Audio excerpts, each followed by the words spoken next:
தமிழ் உள்ளங்கள் அனைவருக்கும் இனிய வணக்கம். இது உங்கள் தமிழ் ஸ்டோர் சேனல்.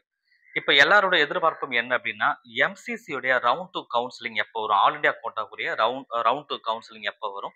அதே போல தமிழ்நாடு மெடிக்கலுடைய ரவுண்ட் டூ கவுன்சிலிங் எப்போ வரும் அப்படின்றது தான். ஸோ இப்போ வந்து இந்த வீடியோல ஆல் இந்தியா கோட்டாவுடைய round two counselling expected date என்னவா இருக்கும் அப்படின்றத நான் உங்களுக்கு சொல்றேன். இதற்கு இடையில ஒரு பக்கம் ஆல் இந்தியா கோட்டா, இன்னொரு பக்கம் தமிழ்நாடு, இன்னொன்று வந்து பார்த்தீங்கன்னா புதுச்சேரியில சென்டாக் அப்படின்னு சொல்ற அந்த அமைப்பு என்ன பண்ணியிருக்காங்கன்னா, ரவுண்ட் டூக்குரிய கவுன்சிலிங் ஷெட்யூலை வந்து ரிலீஸ் பண்ணியிருக்காங்க. சாய்ஸ் ப்ரிஃபரன்ஸ் குடுக்குறவங்க குடுக்கலாம் அப்படின்னு சொல்லி, அதற்குரிய ரெஜிஸ்ட்ரேஷன் ப்ராசஸ ஸ்டார்ட் பண்ணிட்டாங்க. ரைட்டுங்களா? இதுல வந்து தமிழ்நாட்டு மாணவர்கள் நீங்க மேனேஜ்மென்ட் கோட்டால பார்ட்டிசிபேட் பண்ணணும்னாலும் பண்ணலாம். ஏன்னா, பாண்டிச்சேரியில மேனேஜ்மென்ட் கோட்டா இன்னும் நெறைய வேக்கன்ட் வந்து இருக்கு. சரிங்களா? இது 1.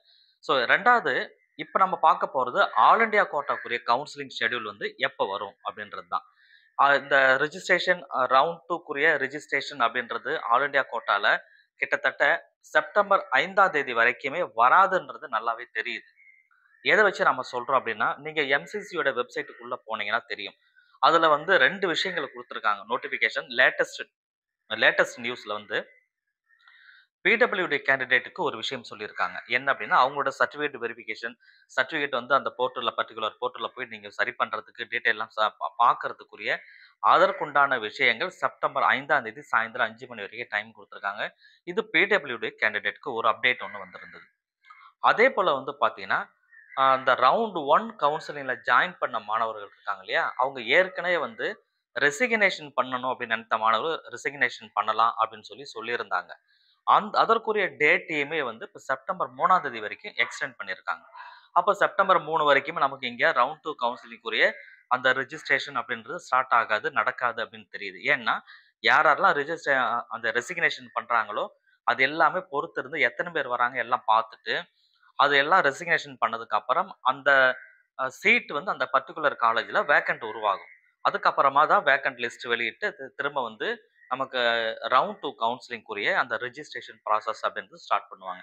இயல்பா நடக்கிற விஷயங்கள் இது மட்டும் தான். அப்படி பார்க்கும்பொழுது செப்டம்பர் 1 வீக் அதாவது 5ஆம் தேதிக்கு மேல கிட்டத்தட்ட 3ஆம் தேதிக்கு மேல 3ஆம் தேதிக்கு மேல கூட வரலாம். எனக்கு தெரிஞ்சு. நீ 5ஆம் தேதி வரைக்கும் அவங்க வந்து பிடபிள்யூடி கேண்டிடேட்க்கு ஒரு டேட் சொன்னாங்க இல்லையா? அதுக்கப்புறம் நான் சொல்றது.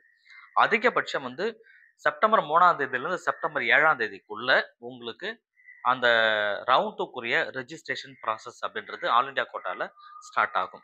சரிங்களா? அதே போல இது ஸ்டார்ட் பண்ணதுக்கு அப்புறம் தான் உடனே வந்து நமக்கு தமிழ்நாடு மெடிக்கல் கவுன்சிலிங்குமே ஸ்டார்ட் பண்ணுவாங்க. ஸோ இந்த வெயிட்டிங் வந்து இருக்கு. டேட் ஏற்கனவே எக்ஸ்டெண்ட் பண்ணி தள்ளி தள்ளி போனதனோட விளைவு தான் அடுத்தடுத்த கவுன்சிலிங்குமே மறுபடியும் தள்ளி வந்துட்டு இருக்கு. பட் இப்ப எக்ஸ்டென்ஷன் பண்ணது ஏன்னா இப்ப குடுத்துட்டாங்கன்னா மறுபடியும் எக்ஸ்டெண்ட் பண்ணுவாங்க. அதனால தான் என்ன பண்றாங்கன்னா, இப்ப குடுக்காம அவங்க வெயிட் பண்ணிட்டு இருக்காங்க.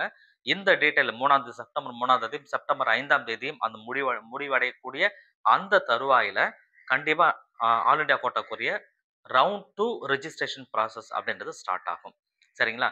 ஸோ இதுதான் இப்போதைக்கு அப்டேட். நீங்க அந்த எம்சிசியோட வெப்சைட்ல போய் பாருங்க. லேட்டஸ்ட் நியூஸ்ல இந்த விஷயங்கள் குடுத்திருப்பாங்க. Thank you.